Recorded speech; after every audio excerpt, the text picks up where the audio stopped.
Welcome to another episode of Game Boy Roulette, where we take a look at randomly chosen games from the Game Boy library. Bubble Ghost. I was unaware bubbles could have ghosts, but whatever. Isn't it wonderful to find a game that utterly baffles you simply from the title? Bubble Ghost. It's beautiful in its simple madness. So let's roll up our sleeves and figure this one out. Bubble Ghost was originally developed by a single person, Christoph Andriani of IRI Informatik, and released for the Atari ST in 1987. Initially, it was only on the Atari ST, but after a few years when IRI was purchased by Infogrames, the porting began, with the Game Boy version developed by Opera House. They were a Japanese company with a bizarre library of everything from Two Crude Dudes to Shin Megami Tensei. Definitely one of those companies that liked exploring everything in gaming, which is evident when you notice that one of the games they developed was a PS1 game just called Egg. But Bubble Ghost has maintained a cult following throughout the years. It's had a lot of updates and even a remake on the Nintendo Switch, PS5, and Steam released less than a year ago. It's hard to pinpoint exactly why this game has such a following. Maybe it's the delightful name, maybe it's the apparently unique gameplay, maybe it's the genuinely kinda creepy box art. Or maybe it's because the Game Boy version was the first solo soundtrack composed by Hitoshi Sakamoto, who would go on to score series such as Final Fantasy Tactics and Valkyria Chronicles. I do love these little oddities in gaming, small releases that somehow maintained popularity and left their mark on the industry. The box art is absolutely amazing. The adorable ghost, the well-drawn bubble, the excellent background. Honestly, remove all these logos and I'd hang this on my wall. Also, I don't usually show the back of the box, but this one does advertise that the game has 35 screens. You do know that's not a selling point, right? Whatever, I'm really eager to see this one. Let's get popping on Bubble Ghost. I'm sure that's one of the many companies that worked on this game. I know Infogrames did. They bought the company that originally made it. Yay! Bubble Ghost! It's so cute. This music is above average. Yeah, I have a slight idea about this game. But let's see how close I am to being right. Ooh.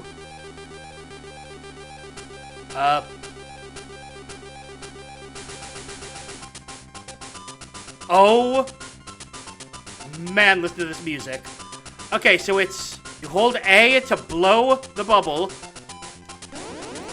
And that's it. You just have to get to the end of each screen. Are you hearing this music? Oh my god. There was no reason to go this hard on the music for Bubble Ghost, but I'm so happy they did. It's just one of those games. What? Oh, do I have to? Aha. It's just one of those games where you have to avoid obstacles and get to the end. It's like, I've recently been checking out on Game Boy Advance Kururin. It's a lot like that. Whoops, no, Bubble. It also has, maybe this is something, I don't know if this is like a cultural thing, but I noticed a lot of UK/European-based games would only have the gameplay take up about half the screen. They'd have this huge thing at the bottom, they'd have the title of the game at the top. A lot of games from Europe did that. I don't know why. Oh, this is harder than it looks. Game over? Oh, don't start me at the beginning. Okay, good. Oh, then what's the point of lives? I guess just for a high score. I'm actually really into this. Woohoo! I'm not sure what all this stuff does, but I'm gonna guess don't touch it. I like the horse over there that has no impact on gameplay. So I guess my question is, what is all this other stuff on the screen for? Or is it literally just decoration? Ah, I see. You blow into that to stop the fan. It's a clever little action-y puzzle game, isn't it? Now, the game's all well and good, I am enjoying it, but there is an elephant ghost in the bubble room that we have to talk about. The back of the box said 35 screens. That's it. Once you get past all 35 screens, the game's over. Can I? I defeated the snake with the power of trumpet. This game can be beaten in about 15 to 20 minutes. It is very short. It's one of those short, even for the Game Boy games. And so, yes, it looks nice, and it plays well, and again, the music is phenomenal. But if you're looking for something more substantial, there's really not much. We've seen everything the game has to offer, and again, that can be a deal breaker for a lot of people. Like, I know I've talked about how pick-up-and-play games were the lifeblood of the Game Boy, but in this case, I think they took it a little too far. And yes, it's accurate to the original game, but this is one of those games where I feel like there was an opportunity to, expand on the game, and they didn't. Not that it is bad at all. I'm enjoying this. It's just, I think, okay, 5. I think I'm already on, like, screen 11 or 12. I'm already more than a third of the way through the game, and I've been playing for 8 minutes.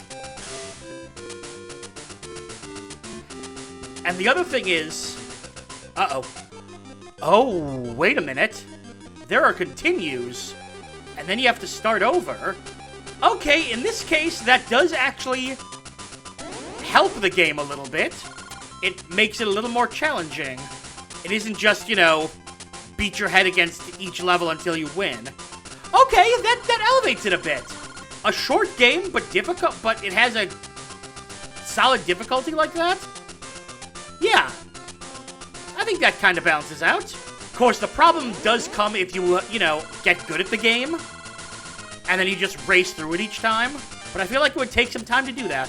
There's, like, a lot weird about this game, but I also think there's enough good here that it's really fun. It is a lovely little Game Boy oddity, is what it is. It's a strange one. It didn't have much press, if any press at all. I don't think I ever saw this game advertised, or on shelves, or anywhere. But it's a fun way to see what the Game Boy was capable of. An ultimate pick-up-and-play game, where if you're playing it and know what you're doing, you could pick it up and be done with it in the next, 20 minutes. Or you could just turn it on and listen to the music. Honestly, that's a totally valid option. Nothing I like more than a delightful little odd gem of a game.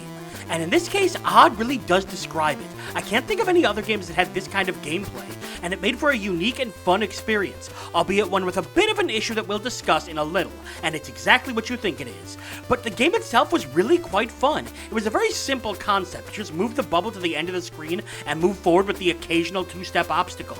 But by having the gameplay be that simple, they could instead focus on the levels being interesting to look at, the gameplay feeling polished and responsive, and most importantly, the music being absolutely fantastic, far beyond what a game like this would normally get.